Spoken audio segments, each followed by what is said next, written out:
மழையெல்லாம் முடிஞ்சு செடியை கொஞ்சம் டேக் கேர் பண்ணலான்னு சொல்லி வந்தேன். பூவெல்லாம் கொஞ்சம் பூத்து அப்படியே பறிக்க மாட்டேனால கருகி போச்சு. அது எல்லாத்தையும் ட்ரிம் பண்ணி விட்டாச்சு. இதில் ஒரு மொட்டு மட்டும் விட்டுட்டு மிச்சம் எல்லாத்தையுமே கட் பண்ணிட்டேன். எல்லோ ரோஸில் வந்து 2 மொட்டு விட்டு இருந்துச்சு. ரெட் ரோஸில் வந்துட்டு ஒரு துளிர் எடுத்துருந்துச்சு. அழகாக தட்டான உட்காந்துருக்கு பாருங்க. குட்டி குட்டி அந்த பிங்க் ரோசஸ் வந்துட்டு பூத்து அது வாடி போயிடுச்சு. சில மொட்டெல்லாம் வந்து விரியாமலே கருகியே போயிடுச்சு. இந்த செடியில் நிறைய பூச்சியாக இருக்குது. வேப்பெண்ணெய் தெளிச்சும் ஒன்றும் பூச்சி போகலை. மேபி பனினால அப்படி இருக்கு போல இருக்குது. அதே மாதிரி பன்னீர் ரோஸ்லேயும் ஒரு மொட்டு வச்சு அது கருகி போயிடுச்சு. இது பாருங்க தளத்தலன்னு கொடி மட்டும் வளர்ந்துருக்கு. ஸோ எப்படியும் அதில் பூ பூக்க போகிறது இல்லைன்னு அதையும் கட் பண்ணியாச்சு. இந்த எல்லோ அண்ட் ஆரஞ்சு ரோஸ் வந்து நிறைய மொட்டு வச்சனால இந்த டைம் எல்லா பூவும் குட்டி குட்டியாக தான் இருந்துச்சு. இந்த ரோஸ் செடியில் அன்எக்ஸ்பெக்டடாக அந்த தக்காளி செடி முளைச்சிது. அதை நான் பறிக்காமே விட்டுட்டேன். தக்காளி செடி நல்லா வளர்ந்துருச்சு.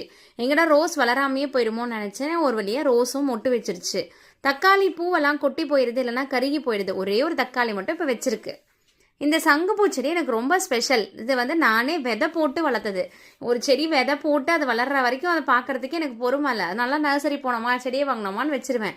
பட் இது ஃபர்ஸ்ட் டைம் நான் வந்து விதையை போட்டு அது வளர்கிற வரைக்கும் பொறுமையாக இருந்து நான் வளர்த்த செடி. இவ்வளோ பூ வச்சிருக்கு. இந்த பூவெல்லாம் பறிக்க மாட்டேன். லாஸ்ட்டாக அது காஞ்சதுக்கப்புறம் நம்ம வந்து டீ போட்டு குடிச்சிக்கலாம் அப்படின்னு சொல்லி அது காஞ்சதுக்கப்புறம் தான் அதையுமே எடுப்பேன். வெத்தலை கொடி மட்டும் அழகாக சூப்பராக வளர்ந்துட்டு இருக்கு. ஆனால் இலை பெருசாகவே மாட்டேங்குது.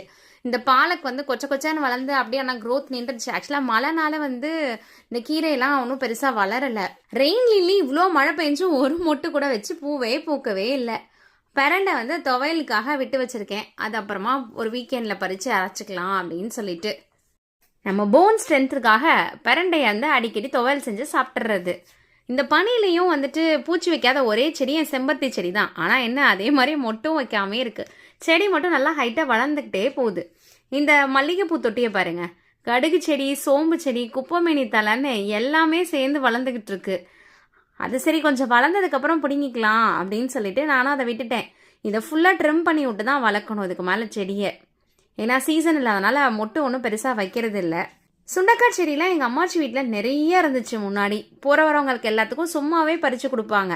இப்போ சுண்டக்காய் வாங்குறதே பெரிய வேலையாக இருக்குது. ஸோ அதனால் இந்த செடியை வச்சேன். செடி நல்லா ஹைட்டாக வளர்ந்துருச்சு. செடி வளர்ந்த அளவுக்கு பூச்சியும் வளர்ந்துகிட்டே இருக்குது. என்ன பண்ணாலும் இந்த பூச்சியெல்லாம் மட்டும் போகவே மாட்டேங்குது. மணி பிளான்ட் எப்படியாவது புஷியாக வளர்த்தரலான்னு இந்த மோஸ்டிக்கை செட் பண்ணேன். கடைசியில் தக்காளி செடி தான் அதுலேயும் வளர்ந்துட்டுருக்கு.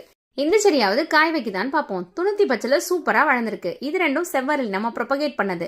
மண்ணுக்கு வந்தோடனே க்ரோத் ஸ்லோவாகிடுச்சு.